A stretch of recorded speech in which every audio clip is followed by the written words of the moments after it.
Plants have a waxy cuticle which makes them waterproof, so they have difficulty actually getting rid of excess water or moving water through the system. They do this by having the stomata, which you encounter at GCSE, and the specialised exchange surface in the roots with the root hairs. Interestingly, only 1% of the water absorbed by the plant is actually used for photosynthesis and support. The rest is actually lost through the leaves via the transpiration stream. But it's a vital transport mechanism to get essential ions and minerals into the plant, and also to allow it to move glucose and sucrose around the plant where it's needed. To aid with this, the plant uses osmosis and the root hairs, which massively increase the surface area of the root. They only live for a few weeks before they're replaced as the root continues to grow and they get broken down. And they have the other regular features of exchange surface, such as they are thin. This transpiration stream allows massive plants to draw water up from the roots and liberate them through the stomata and the leaves. Even the giant redwoods here can draw water up through the roots and just create this cloud of water vapor at the canopy layer. I like to think of trees like this as upside down waterfalls. They're sucking the water and the essential minerals out of the soil, and they're liberating the water up into the atmosphere, where it can then fall as rain and the cycle can be repeated. Just a quick recap from GCSE, we know that water moves into the root via osmosis because it seeps down through the soil. It then moves in through the root hair and it will create a stream or draw of water up into the stem, where it moves throughout the entire plant by osmosis. Also from GCSE, the stomata control water loss at the leaf. So you've got this continuous stream of water, but it's actually regulated where it leaves the plant up at the underside of the leaf. They've got the specialized guard cells, which can open and close when needed. I mentioned the stomata are on the underside of the leaf. That is not true for all plants. This hydrophytic plant here, water-loving plant, it's a lily, has the stomata on the top because it doesn't have actually difficulty getting water because it's floating in it, but it has difficulty achieving gas exchange because if it was on the other side of the leaf, the stomata would actually be flooded by the water there and couldn't actually achieve gas exchange. So water lilies and stuff like that have the stomata on the top surface because they don't have difficulty getting water themselves. So following the journey of the water from root to leaf, it all starts at the root and the root hair. And what happens is mineral ions are actively pumped into the xylem using the carrier proteins, which takes energy from the tissue. So it is an active process that requires living tissue. This sets up a concentration gradient so water can move in following the ions. So the plant pumps the ions in, water follows, then pump more ions in, water follows that. It's a bit like a bucket chain passing the water from cell to cell. This draw of water pushes the water that's already in the xylem and creates a tiny amount of root pressure. So it's almost pushing the water up the plant. However, this push is very weak and is no good for big plants like trees and stuff like that. It's only really good for saplings, tiny little centimetre sized plants, because there's not enough force in the water moving into the root to help push the weight of the water up the xylem. However, there is evidence to support root pressure because even though it's not very good, the young plants can use it to give them a head start as they're forming leaves and capturing the heat energy from the sun to aid transpiration. It basically gives them a little push before transpiration takes over. And there is, like I said, evidence to support this because during high temperatures, the pressure increases and this decreases at low temperatures. This is because there's more movement of the particles. Cyanide, which is a metabolic inhibitor, stops respiration. That means energy can't be released and the pressure in the roots drop due to that.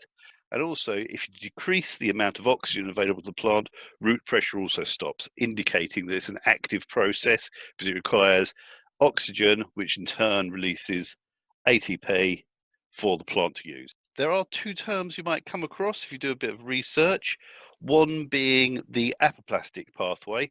All that means is water moving through the cell wall, And you've also got the symplastic pathway, which means water moving through the cytoplasm.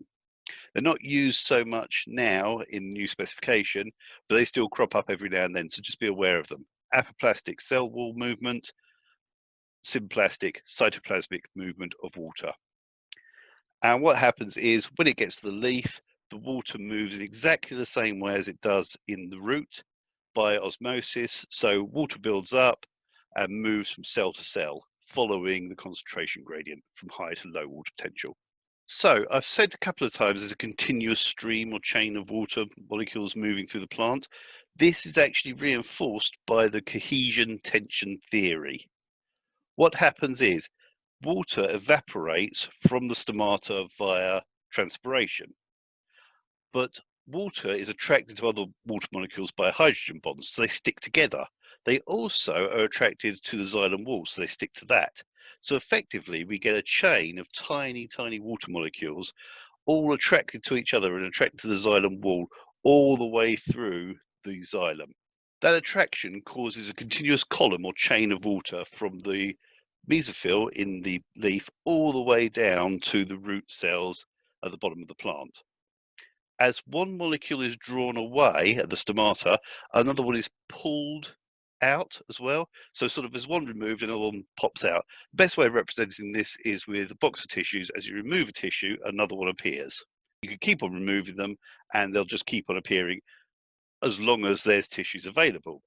It's exactly the same with water. As long as there's water available around the roots, which there usually is, as water is removed from the stomata, more water is drawn through the xylem and more water is drawn in from below.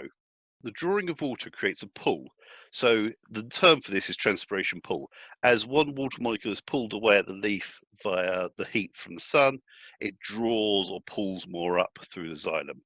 And because a pull on something creates tension, and the molecules are stuck together, they've linked the words all in one. So it's the cohesion tension theory. Cohesion stuck together, tension, a pull on it. So there's pressure on it. And it's a theory because it hasn't been fully proved yet. It's a strong theory, but it's still a theory nonetheless. We've also got to look at things that support this theory. So there's a couple of things that actually do support this quite nicely.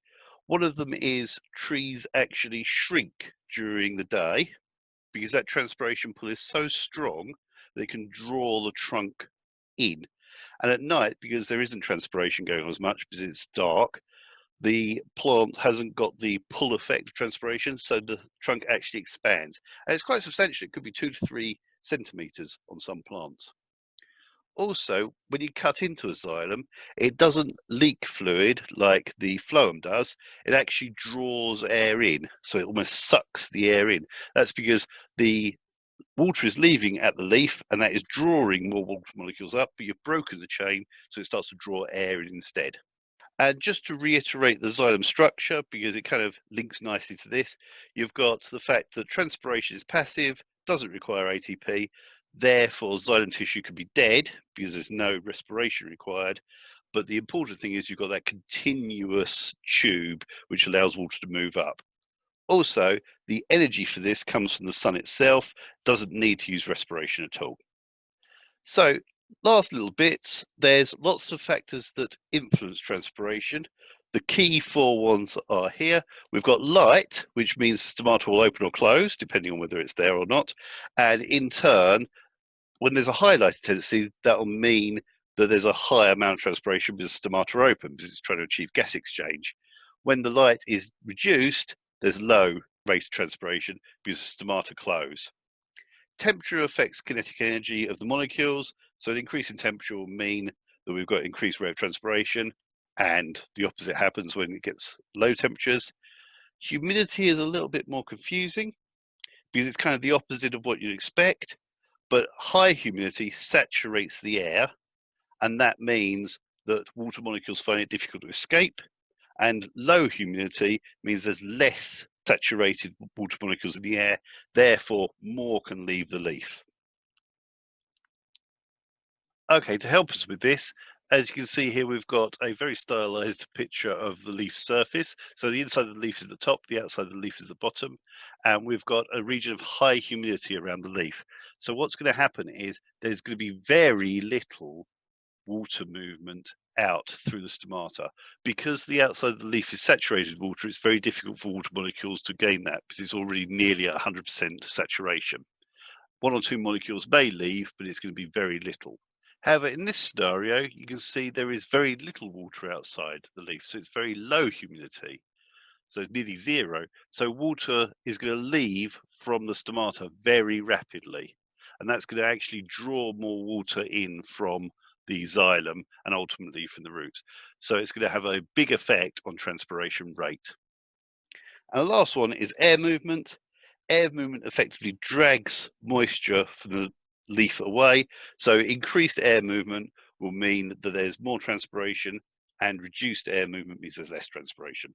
So to mimic wind movement, what we've got here is we've got a leaf that's virtually in the same environment humidity-wise inside and out, and there is no or very little wind movement. So there'll be very little transpiration. But if we mimic the movement of the wind by raising some of these water molecules here, effectively they've been blown away in this direction. You now see we've changed the concentration gradient. So now water molecules will leave the leaf very rapidly. They will in turn be blown away, which will then draw more out, and more will have to be drawn up from the xylem. Thanks a lot for that. Bye.